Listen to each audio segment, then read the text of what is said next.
Hello everyone, मैं अनिल पस्तौर, आपका maths teacher. आज हम क्लास 8 में एक्सरसाइज 5.3 को पढ़ने जा रहे हैं। 5.3 में हम पढ़ेंगे प्रोबेबिलिटी, प्रायिकता। प्रायिकता को पढ़ने से पहले हम कुछ चीजें समझ लेंगे उसके बारे में कि प्रायिकता होती क्या है। ठीक है, तो उसके बारे में आइए जानते हैं कि प्रोबेबिलिटी होती क्या है। तो हम पहले से भविष्यवाणी करते हैं कि हाँ, ऐसा पॉसिबल हो सकता है, लेकिन जरूरी नहीं कि हमारी की हुई भविष्यवाणी बिल्कुल सत्य हो। ठीक है, कि एक सिक्के को उछालने पर चित आएगा ही, ऐसा हम बोल सकते हैं, लेकिन जरूरी है क्या कि चित आएगा? लेकिन हम उसकी संभावना ज्ञात कर सकते हैं, उसकी पॉसिबिलिटीज ज्ञात कर सकते हैं कि वह कहां तक सही है। ठीक है, तो उसी को हम प्रोबेबिलिटी कहते हैं। तो प्रोबेबिलिटी ज्ञात करने के लिए आपको एक फॉर्मूला पता होना चाहिए।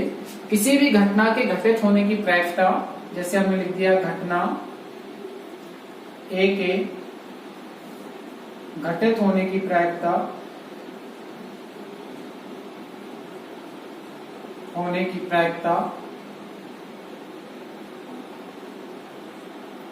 PA इक्वल टू अनुकूल परिणामों की संख्या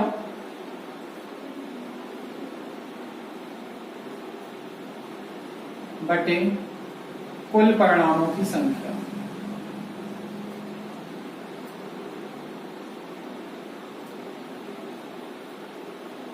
ठीक है, इस फॉर्मूले को याद कर लेना है कि PA इक्वल टू होता है अनुकूल परिणामों की संख्या, घटना के अनुकूल परिणामों की संख्या बटे घटना के कुल परिणामों की संख्या।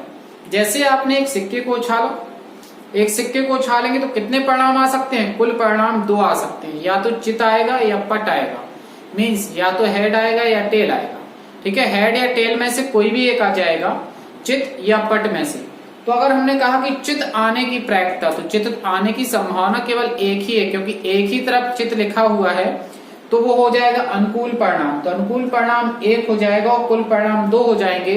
तो हमारे पास एक सिक्के को उछालने पर उस पर हेड आने की जो प्रोबेबिलिटी होगी वो 1/2 हो जाएगी। इसी प्रकार उस पर चित पट आने की, मीन्स टेल आने की प्रायिकता भी इसी प्रकार निकालेंगे। आप सिक्के पर देखेंगे एक ही साइड टेल होता है, तो अनुकूल परिणाम 1 और दोनों परिणाम कुल कितने हो जाएंगे? दोनों परिणाम मतलब चित और पट, तो कुल परिणामों की संख्या हो जाएगी 2। तो पट आने की प्रायिकता भी 1/2 आएगी। चलिए तो क्वेश्चन को स्टार्ट करते हैं। क्वेश्चन में क्या है कि निम्नलिखित को देखकर आपको उत्तर देना है कि निम्नलिखित प्रयोगों में जो आप परिणाम देख सकते हैं उन्हें लिखिएगा। एक पहिए को घुमाना, तो पहिए को घुमाने पर आपको कितने परिणाम दिखेंगे? या तो A आएगा या B आएगा या क्या आएगा? हमारे पास C आ जाएगा। इस प्रकार से ज्वाइन कर लेंगे यहाँ एरो। ठीक है, तो इसमें कुल कितने परिणाम दिख रहे हैं? पहियों को घुमाने पर हमारा आंसर क्या हो जाएगा? परिणाम क्या क्या मिल सकते हैं हमें? या तो A आ सकता है, या B आ सकता है, या C आ सकता है, या D आ सकता है। यही 4 परिणाम आ सकते हैं। या तो A आएगा, या B, या C, या D। फिर से ये लिखा है तो A ही तो कहलाएगा, वो 2 बार नहीं लिखेंगे हम यहाँ पर।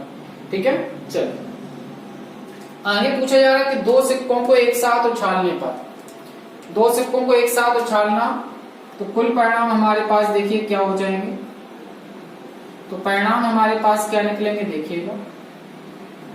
परिणाम हमारे पास आ जाएंगे, ध्यान दीजिए। सबसे पहले मान लिया पहले पर हेड है और दूसरे पर क्या है? टेल है।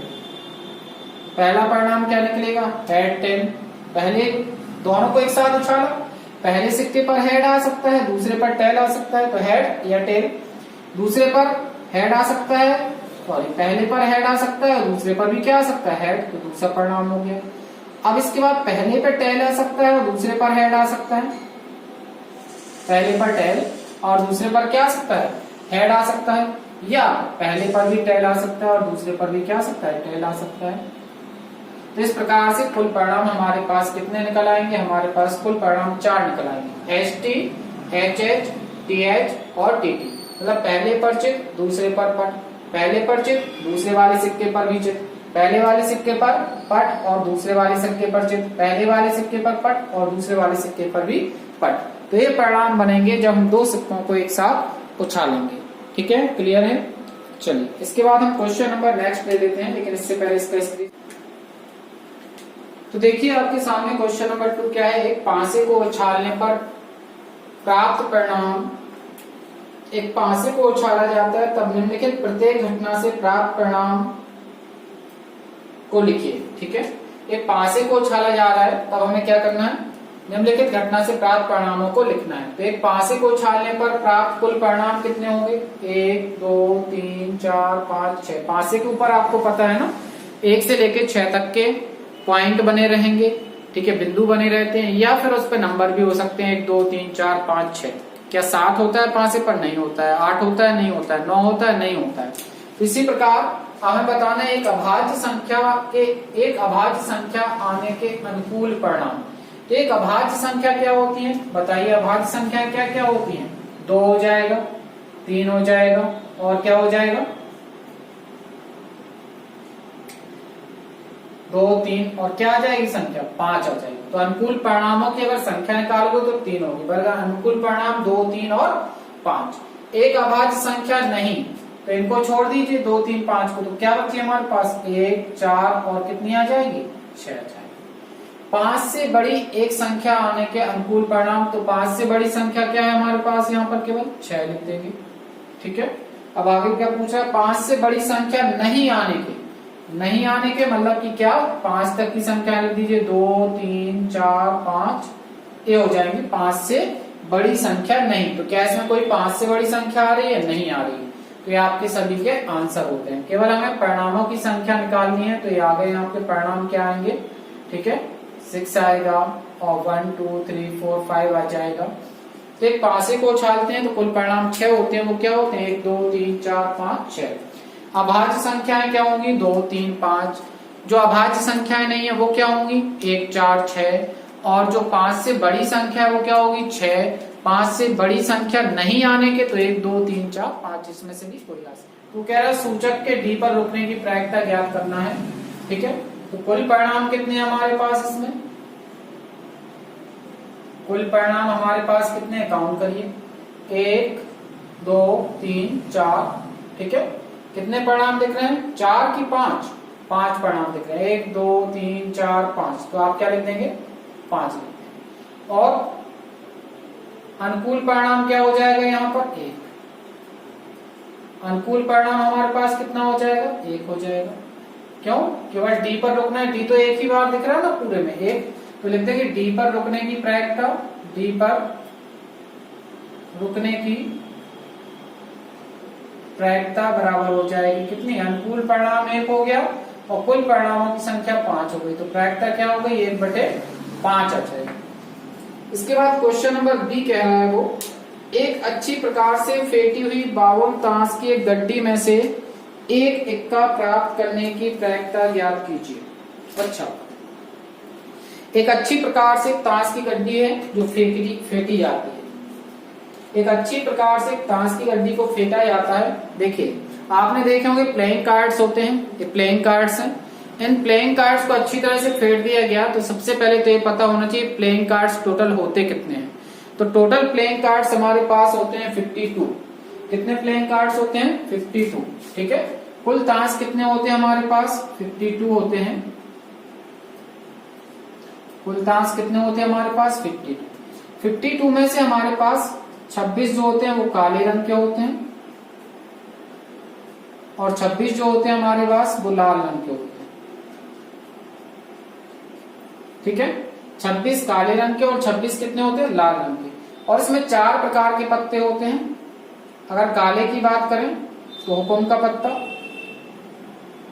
हुकुम और चिड़ी, ये काली होती है। लाल रंग की बात करें तो पान और ईंट, ठीक है ना। देखिए, अगर बात कर ले हम चिड़ी की बात कर ले, तो चिड़ी में कुछ इस प्रकार से बना होता है, आप लोगों ने देखा होगा।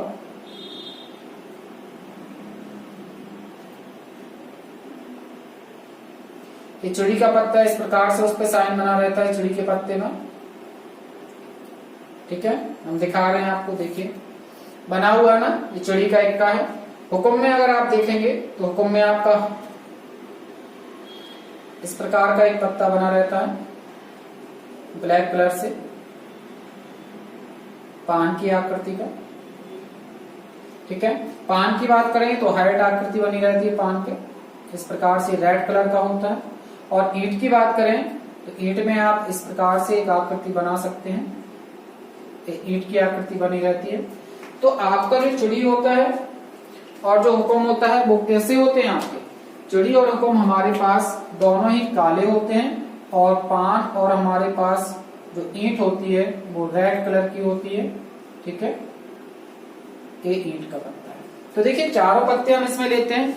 देखिए चिड़ी का इक्का दिख रहा है, फिर इसके बाद आपको पान का इक्का दिख रहा है, उसके बाद आपको ईंट का इक्का दिख रहा है, उसके बाद आपको हुक्म का। तो कितने प्रकार के पत्ते दिख रहे हैं? 4 प्रकार के पत्ते दिख रहे हैं, 4 प्रकार के प्लेइंग कार्ड्स दिख रहे हैं। और इसी प्रकार 4 प्रकार के पत्तों में प्रत्येक प्रकार के पत्ते 13-13 होते हैं। पान के कितने पत्ते होते हैं? 13। ईंट के भी कितने कार्ड होते हैं? 13। चिड़ी के भी कितने कार्ड होते हैं? 13। हुक्म के भी कितने कार्ड होते हैं? 13।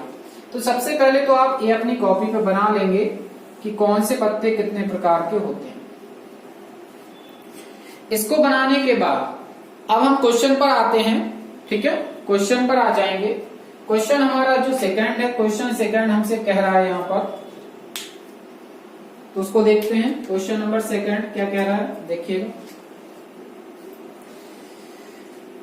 क्वेश्चन नंबर सेकंड में कहा गया कि अच्छी प्रकार से फेंटी गई 52 ताशों की एक गट्टी में से, देखो कुल पत्ते कितने हैं, कुल ताश हमारे पास कितने हैं? 52। ठीक है, और इन 52 पत्तों में इक्के कितने होते हैं? इक्के कितने होते हैं हमारे पास? 4। अभी बताया ना हमने, किस किस का इक्का होगा? प्रत्येक प्रकार का एक पत्ता, एक ईंट का, एक पान का, एक हुक्म का, एक चिड़ी का। तो प्रत्येक प्रकार के 13 पत्ते होते हैं। जिस प्रकार से देखो प्रत्येक प्रकार का एक एक इक्का है, तो कितने इक्के होगा? 4। इसी प्रकार से आपके कार्ड में 4 क्वीन भी होती हैं। देखिएगा 4 क्वीन भी होती हैं, अलग अलग कलर की, 4 कलर में।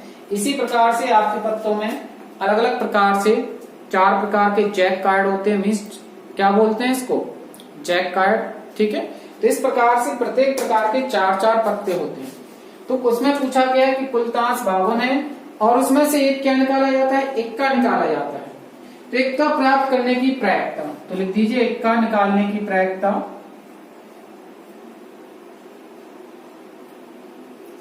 इक्का निकालने की प्रायिकता या इक्का निकलने की प्रायिकता आपसे पूछी जा रही है।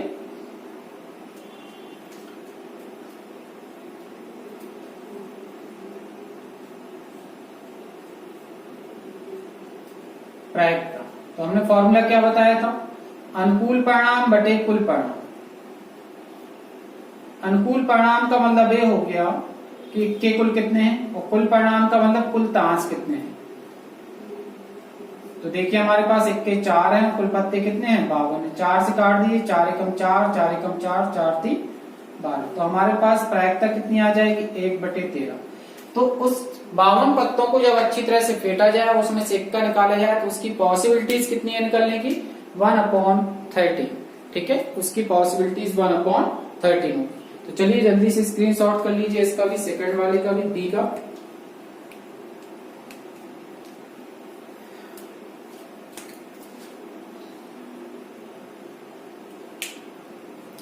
इसके बाद देखें क्वेश्चन नंबर सी इसी में दिया हुआ है आपका। ए बी था, सेकंड की बी कर लेना, ये आपका ए था।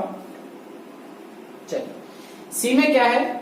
कुछ एक सर्किल बना हुआ है आपका इस प्रकार से, उसके अंदर लिखे हुए हैं जी, एप्पल बने हुए हैं, जी बना हुआ है, फिर आर बना हुआ है, एप्पल बना रखे हमने बहुत सारे। ठीक है, इस प्रकार से।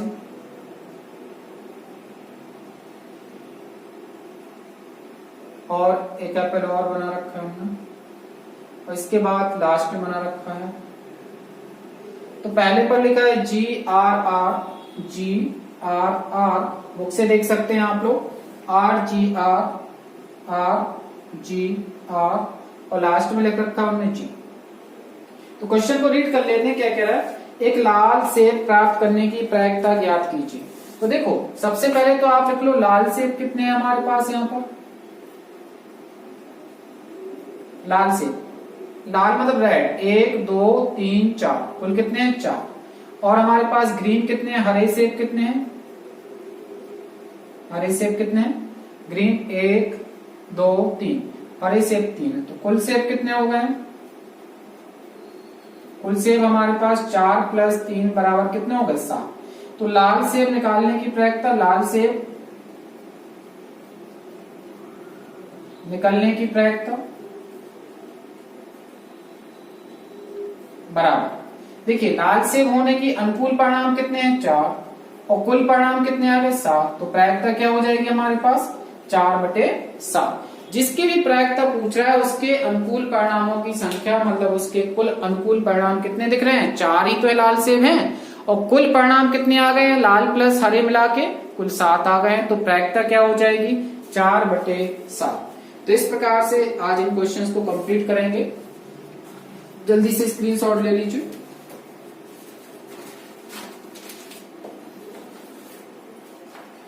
हो गया होगा। ओके, तो आज आप लोग इतना वर्क कंप्लीट करिएगा। Okay, thank you class, have a good day.